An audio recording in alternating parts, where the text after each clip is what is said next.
Marhaba, and welcome to the Matrix Green Pill, where real people connect. Hello and welcome back to the Matrix Green Pill podcast.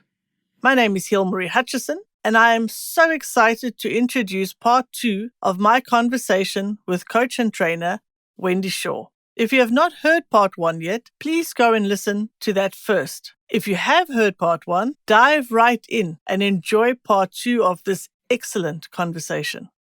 Now, let's talk a little bit about COVID. That's the elephant in the room. And let's talk about positivity. Where did that come from? Can you tell us a little bit about that? Lockdown happened. Yeah, it rocked my world for sure. And I realised that, okay, this is all a bit scary. What's going on? How do I take care of myself? Well, one of the first things I did was I adopted 2 kittens who turned into cats, and they're the best company ever. But I remember waking up one morning at the very beginning of the lockdown here in the UAE. My gut was just saying, you've got to do something. And for me, I love helping people. I realised that I had this huge toolbox of NLP and mBraining and so many other techniques that if I wobble, I have all these tools. I can get stressed, I can get upset, but then I can get myself out of it very quickly. And I just wanted to help people because there are so many people out there that don't have resources to help them. And if they're locked down at home, if they're working from home, because I live alone and I'm quite comfortable with that, but some people are very sociable. And if you go to work and you're part of a team, you're surrounded by people all day. When you're put into a lockdown situation, it's, your whole world goes upside down. There's no coffee breaks with other people. My gut reaction was, I need to do something. What can I do? I thought, well, I'm British. Everybody likes to have a tea break or coffee break. I'll do afternoon tea, which is another kind of British thing that we love to do. And I just wanted to keep it positive. So there were 3 rules. We weren't allowed to talk about the pandemic, politics, or religion. These are the areas that just create arguments. So to be able to focus on positivity, and I thought, PositiviTEA, spelled TEA. I had something happening on the Sunday. So I thought, okay, looking at my schedule, what can I do? And I realised that, Monday, Tuesday, Wednesday, Thursday, 4 days a week. That means that, 7 days in a week, but 4 days a week, there is a support system out there. I learned Zoom quite quickly, and I think that was wearing my BNI hat. I was very involved with educating and rolling out sort of online meetings. So I knew how to use that. And I just put it out there. And I had people dialing in from New Zealand, Australia, Hong Kong, lots of people in the UAE. My mum started joining from the UK. Other people from the UK, had a couple from Canada, from the US. It just turned into this global event. I never knew who was going to join. And it was literally, I'd come up with 2 questions every day. So each person who joined, a short introduction, who they are, where they are, and then 2 questions, positive questions. What's great in your life at the moment? What makes you smile? How are you taking care of yourself today? How are you helping other people today? So each day was a different 2 questions, and then just check in. What support do you need? And so I've got great feedback from that. And that went on for a long time. I'd say after 8 months, it was like, okay. So the numbers started to decline, sort of as people were getting busy back at work and meetings and stuff. So I dropped it down to once a week. So it still actually happens on a Wednesday afternoon. And we've even got a group of us, kind of a core group. We're all ladies, and we've started doing live afternoon teas. We've actually got one coming up in a couple of weeks. And we're touring Dubai and sampling afternoon teas and just having positive catch-ups in the afternoon. So it has created a really nice community. I guess that I was the centre of that little universe, in that, I was sharing the links on Facebook, social media, LinkedIn and stuff. So anybody who connected with me, and then anybody who'd attended Afternoon Positivity, then they could share with their communities and networks as well. It was something that I just wanted to do to help people sort of going through this. It was a scary time. There was so much uncertainty and unknown. It was just like, well, what can I do to create a positive space? You've come out of it with something positive, going into something so negative and so scary. And I'm so sure your background and your training played a big part, a big role in the way you approached the whole pandemic and the whole situation to make something positive out of it. Excellent. I know a lot of people have benefited from your PositiviTEA sessions. Brilliant. I know you do a lot of coaching with leaders and managers. What would you say the most important skills that a manager needs, or at least some of the skills that a manager or a leader needs? Okay, well, it's defining the difference between managing a group of people and leading a group of people. I think the number one is listen, really listening to what's going on, what do people need, and not directing. A manager will manage a situation and say, right, we need to do this, this, and this. A leader will manage the same situation, listen, and ask people, what do you think? What can we do? So it's more of a collective teamwork and allowing people to develop. I think there's so many leaders out there who are managers, and there's a lot of managers out there who are great leaders. So number one is listening, asking questions. I'd say one of my best learnings was learning how to facilitate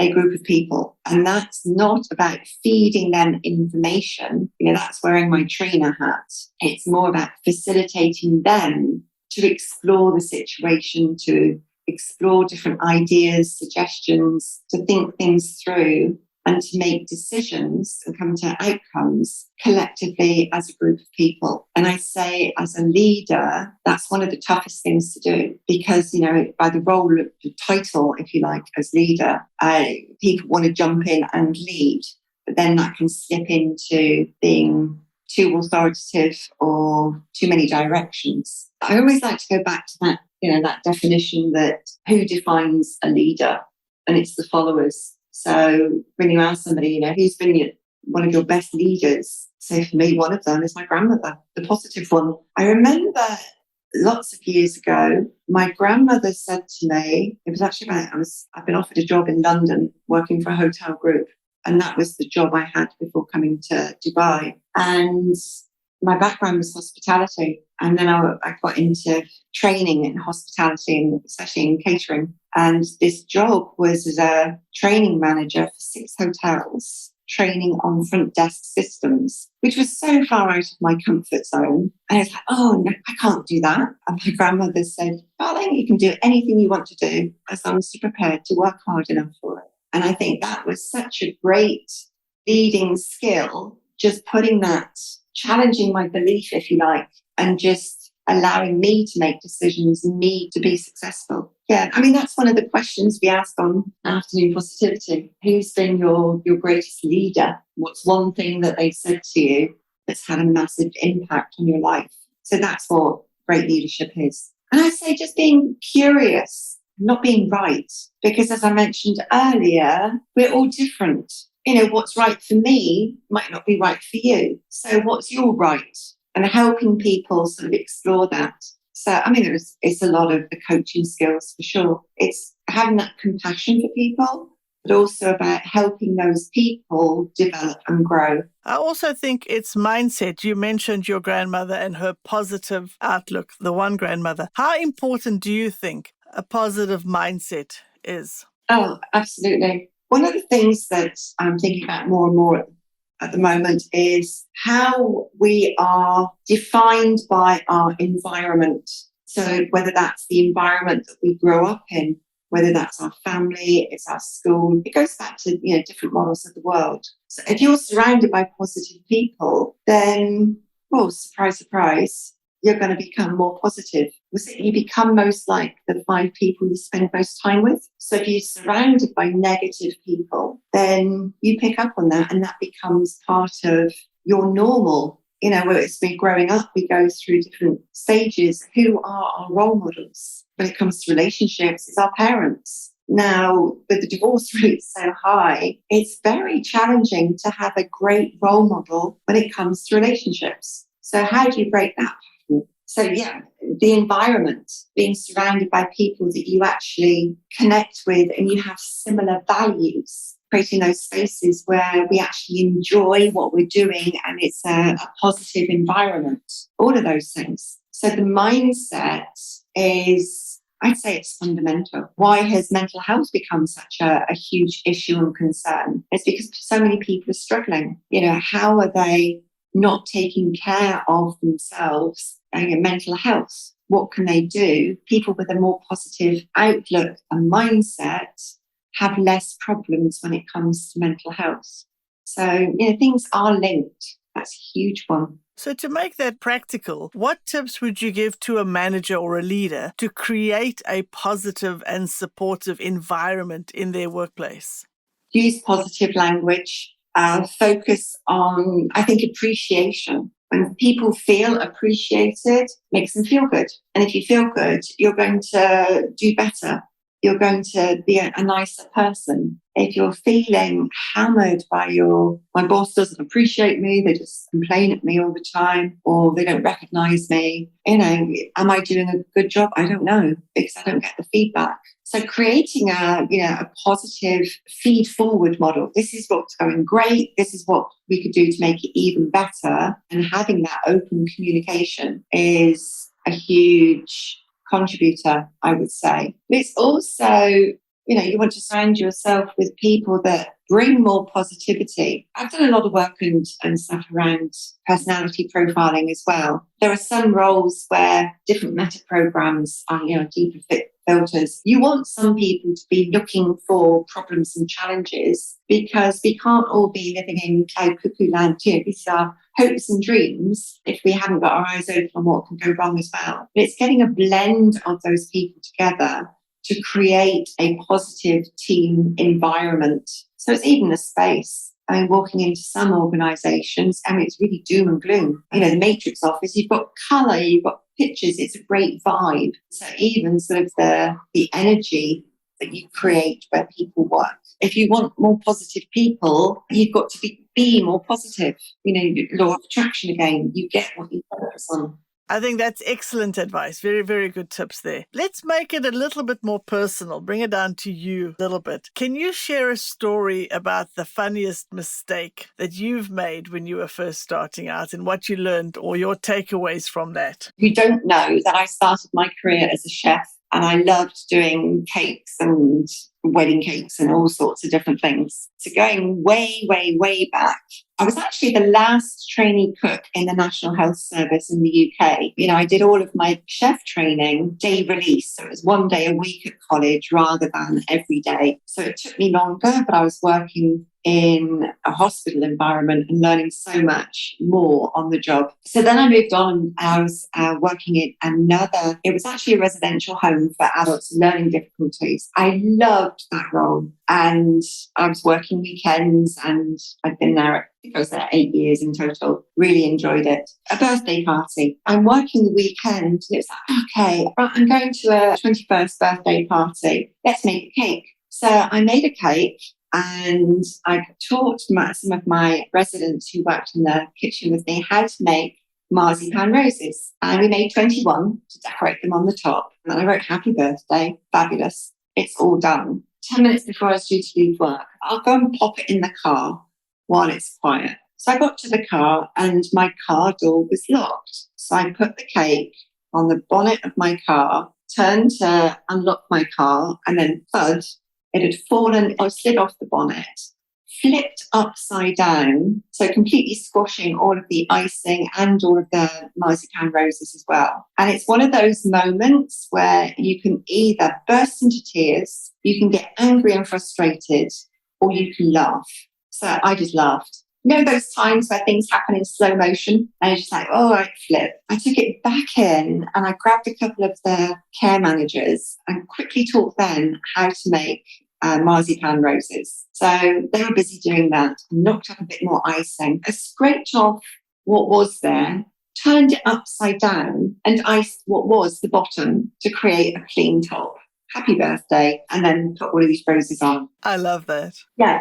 I took it to the birthday party. She didn't know that I was doing a cake for her. She was one of my colleagues when I worked at the hospital as a trainee cook. So I'm surrounded by all my ex-colleagues, the diet chefs, the head chefs, all of them were there. And so I rock up with this cake and, the birthday candles go on and happy birthday and whatever. And when the cake was cut, he was actually the one person I admired most. He was so skilled and so knowledgeable. And he'd been one of my mentors for years and years. And he came to me and said, Wendy, I'm really curious. He said, how on earth did you manage to get the icing all the way around the cake? It's incredible. Oh my goodness. I love that. I shared with him, I said, it wasn't the original plan. And I told him what happened. So I think sharing mistakes is one of the key ones. I remember teaching, I think it was Christmas cake decoration or something, and I rocked up for that. So it was an evening class, and I was actually the youngest person in the class, surrounded by housewives and things who wanted some top tips on decorating their Christmas cakes. And I was the youngest person in the room. And I think I shared that same story with them. So sharing mistakes so people can learn from your stories rather than having to go through them themselves, I think is the most beneficial. It's one of the best ways of learning. If you hear a funny story about how somebody really screwed something up or how things went really badly wrong, then it's a great learning without having to go through that yourself. And the learning there was don't put a cake on a bonnet of a car because they're angled and they slide off. Yes, you could use that. I love it. Very good. So you've had so many experiences in your life. You've done so many different things. It's incredible. What is one thing you wish you knew when you started your career? NLP. Yeah, you said that earlier, right? It would be great for kids to learn that as well. NLP. Yeah. I remember at school, growing up, I wanted to be an actor, and then I wanted to be an air hostess. And then I wanted to be, all of those. I didn't know what I wanted to be. I just listened to my friends and thought, oh, that sounds good. I went for a careers interview. I remember sitting down and they said, Wendy, what do you want to do work-wise? I don't know. Wendy, what do you enjoy doing? I remember saying, I like water skiing. So, yes. And I liked cooking. So, that's kind of how I fell into becoming a trainee cook. Yeah, I think NLP is the one thing that it's almost like a red thread through my life, because when I discovered NLP, a lot of it felt quite familiar. I didn't know it was called this or that or whatever. So if NLP is based on modelling excellence, I have to sort of look back to my family, because if something's familiar, it's because I've experienced this. It's kind of like, yeah, I do this already. But I didn't know what it was. And I learned it from my family, not from school. So it was more focused in school around life skills, around communication, effective communication. I think that would have mindset, all of that stuff. I think that would help so many people. I did a talk recently, a group of graduates in terms of careers. There's so much stress in the world right now. And if you don't have some tools to how to manage that stress, or how to even stop and think, what do I want to do? What lights me up? What brings me joy? What makes me feel happy? What feels good? Because if you're going to go into an industry or into a career that doesn't do anything for you, if you don't enjoy it, you're setting yourself up for a pretty gloomy life, because we spend most of our waking hours working. That's scary, I think. So you've done a lot, especially recently. You've gone into a lot of interesting fields and avenues. What's next for you? Do you have any future goals or anything in particular, or are you just moving along with what you are into right now? I'm loving the mBraining stuff, because we haven't been able to take it online. I feel that getting back into live events for that is really exciting. I'm involved at the moment with Purposeful Innovators. That's very much sustainability, but my role is really about the people aspect. So how do we keep sustainable as people? How do we take care of ourselves? How do we care about other people? So it's people, profit, planet. My focus is really the people. So lots of exciting stuff there with education elements on it, and lots of interesting projects, reaching orphanages in India. There's a coral reef regeneration project. There's all sorts of exciting stuff sort of popping up and materializing from that. So that's exciting. So lots of learning in it for me. And that's what I love. I always love variety. So I think this is why I'm happier sort of bouncing between training and coaching and getting involved in different projects, different industries, because I like that variety. If I was to go back to doing the same thing day in, day out now, I would be bored stupid. So lots of variety ahead. I still love doing the one-on-one coaching, working with families. I like doing that and giving the kids the power. The kids coming up with a task for the parents to do is very interesting. So fascinating stuff. It's like team coaching, but different dynamics because you've got two leaders, which the parents think it's them. It's not. Of course it's not. So team coaching I love to do. Relationship coaching is another one that's really insightful because, I don't have the answers. And that's what I love about coaching. I'm not giving the advice. I'm pulling the advice from them. It's really the wrong term, right? Coaching. It should be facilitating, as you said earlier, because that's really what you're doing. Yeah. And I think, the difference for me between training and coaching, training, I'm in control. I've got the knowledge. I've got the answers. Coaching, I shouldn't say it, but I am out of control. It's always, just facilitating the client and moving things forward. Well, that's been excellent. Thank you so much for sharing all those tips and all those insights and your story with us so far. It's been excellent. Now we've come to the segment of our show where I will ask you some rapid fire questions. So our version of a game show. So if you could start a movement that would bring the most amount of good to the most amount of people, what would it be? A movement. Everyone should have afternoon positivity at least once a week. You have started the movement. I love it. Yes. That's a positive conversation. Can you share one quote that you live by? Ooh, I have so many. Maya Angelou, people will forget what you do or what you say, but they will always remember how you make them feel. Oh, that is a lovely one. Who inspires you and why? Grant Susalu, who is one of the co-founders of mBraining. The more I use it, the more insights and I get to his brilliance. What he was researching 10 years ago is coming to light now. It's like, wow, are we just seeing that now? Tell us one of your proudest moments during your journey until now. It's when I stop and look at the people. It could be a Facebook notification. It could be a LinkedIn. When I see on social media people who are loving life or they're getting great results, and they've previously been a student or a client or, if I've had any input whatsoever. I was reached out to a couple of weeks ago on Facebook. Miss Wendy, do you remember me? I think telephone operator, 2001 at Crown Plaza. And, I kind of recognise the name, but faces really don't have a clue. Can't remember that. And just, thank you so much. You were the best teacher ever. And my life has done this, this and this. And it's just like, a bit of that is some recognition, just knowing that I've made an impact on somebody else and helped them move forwards in their career in whatever shape or form that is. That's my proudest. So other people's successes are my success. And what is one thing you do every day, no matter how busy you are? Stop and breathe before I respond. Take a nice deep breath before I answer the phone. Yes, balanced breathing is something that helps me 100 times a day. But to do a focused breathing session, I join a call on a Monday, which is 22 minutes of balanced breathing. And I've also got some mindware programs I listen to. Just, I think in terms of self-care, learning how to breathe.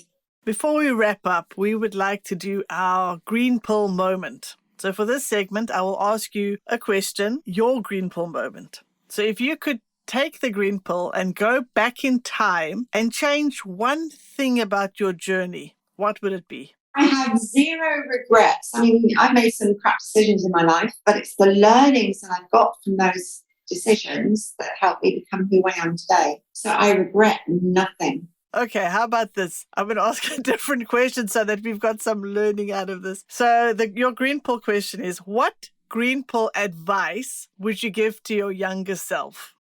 I think believing in myself at a much younger age would have really helped me. Yeah, I didn't have a great relationship with my father for so many years. And, reflecting back on that now, it's spilled out in many different ways. So I wished, and yet when I worked on that, and I went to see my father and he gave me a huge hug. And I remember thinking, what was my problem? So I had created this issue which really impacted my relationship with my father for so many years. That came with the NLP. It's all part of the journey, isn't it? Excellent response there. Thank you so much for sharing your fantastic and inspiring story with us today. I know our audience is going to enjoy this conversation as much as I have. Before we say goodbye, could you please tell our listeners where they can find and follow you? And I'll also put this in the show notes. Okay, my email is wendy@mbrain.me. I'm on LinkedIn, Instagram, Facebook, mbrain.me. Instagram, mbrain.me now, embedded command. So yes, you can track me down on most social media. Wendy Shaw Dubai. I pop up on a Google search. Excellent. So you've done some good SEO for your name. I love it. Thank you again for joining me today. It's been excellent, and I wish you all the very best. Thank you, Marie. It's been great fun. If you enjoy our conversations, please like and subscribe. See you next Wednesday.